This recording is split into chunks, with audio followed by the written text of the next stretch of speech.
In the previous video, the one about using the militia to confront rioters, a citizen shared her voice with us as she read from the Utah Constitution and the U.S. Constitution.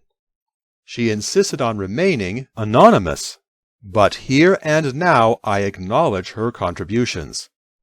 She also found for me most of the pictures that I have shown you in the previous videos, including all those in this collage. This year, 2020, is an election year, and I, Warren Rogers, am a candidate of the Independent American Party for Utah State Senate, District 24. Utah Senate District 24 includes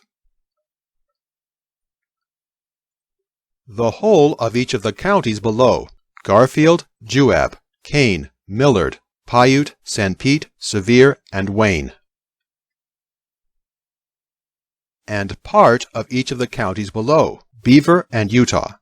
One of my greatest concerns is that citizens no longer dare to say what they believe, because there is an entrenched, elite class that punishes those who express opinions that the elite class finds distasteful. One expects to find citizens afraid to speak their minds in a communist country such as China or North Korea, but in the past one did not find such frightened citizens in America. Do you think we should progress by being more like China and North Korea? I have invited the aforementioned anonymous citizen to speak her mind to you in this video.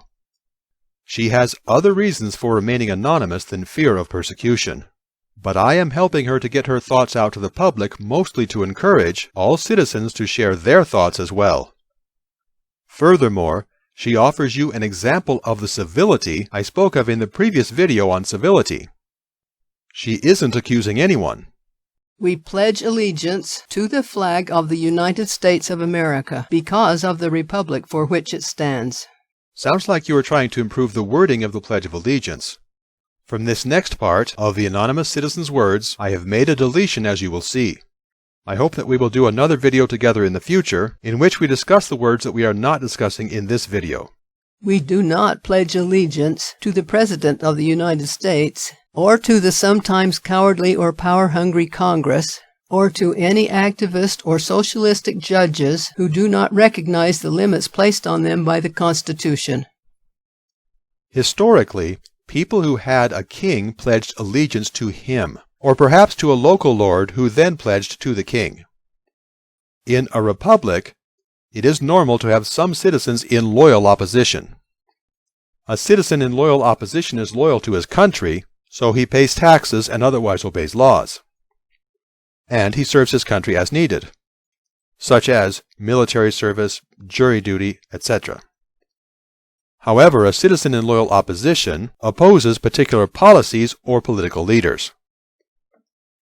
He seeks to repeal or amend such policies or replace such leaders. It does not matter if you are loyal to your country. It does matter if you are loyal to me. In the bad old days, it was common for a king or tyrant to accuse his rivals or critics of treason and punish them as traitors. It was also common for a king or tyrant to treat the supporters of his rivals and critics in the same harsh way. You are correct.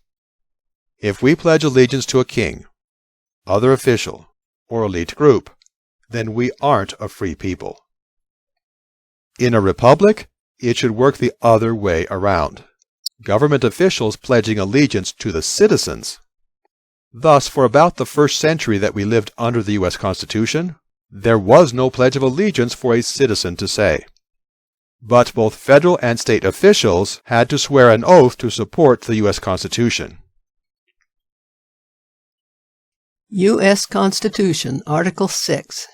The senators and representatives before mentioned, and the members of the several state legislatures, and all executive and judicial officers, both of the United States and of the several states, shall be bound by oath or affirmation to support this Constitution. Furthermore, state and local officials must swear an oath to support the Utah Constitution, Please read the Utah Constitution quote. Utah State Constitution, Article 4, Section 10, Oath of Office. All officers made elective or appointive by this Constitution or by the laws made in pursuance thereof, before entering upon the duties of their respective offices, shall take and subscribe the following oath or affirm, I do solemnly swear or affirm that I will support, obey, and defend the Constitution of the United States and the Constitution of this state, and that I will discharge the duties of my office with fidelity. In the United States, a generation after the Civil War, when the Pledge of Allegiance was written, it was decided that citizens would pledge to the flag and the Republic. I encourage all citizens to learn the history of the Pledge of Allegiance. It is valuable to know how the pledge arose many decades after all our inspired founding fathers had died. Inspired men such as George Washington, Benjamin Franklin, and Thomas Jefferson had nothing to do with the creation of the Pledge of Allegiance. No one deserves to be cared for or receive special treatment because of need or social status. Privilege and success must be earned, or they are neither appreciated nor justified. Most of all, we must all remember who to thank for all our natural rights, which were given to us by God. Will you please read this quote from the Declaration of Independence, emphasizing the part I have printed in italics? We hold these truths to be self-evident, that all men are created equal, that they are endowed by their Creator with certain unalienable rights, that among these are life, liberty, and the pursuit of happiness. Our founding fathers asserted, correctly, that rights come from God. Nowadays, it is common for people to claim a right to whatever they want, but such claims are not morally valid. Only rights given by God are morally valid. For example, we believe that no government can exist in peace, except such laws are framed and held inviolate as will secure to each individual the free exercise of conscience, the right and control of property, and the protection of life. Doctrine and Covenants 134:2. I see in this verse a divine endorsement for rights of conscience, property, and life. However, in this last case, the wording in Holy Writ is protection of life, not simply life. Do you think that the right thus described is the right of self-defense, the right to defend one's life? Please remember that I, Warren Rogers, do not have the authority to speak as a representative of God or of any church. I am a candidate for a public office, and what I say is my opinion. Please remember that most offices are low profile compared to President of the United States, or even Governor of our state.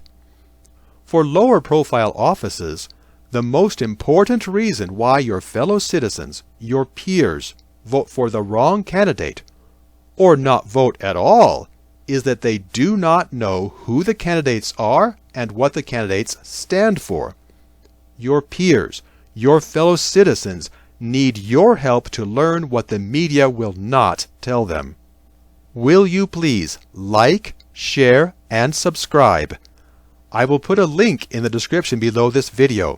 Please send it to each person you know and recommend that he watch this video.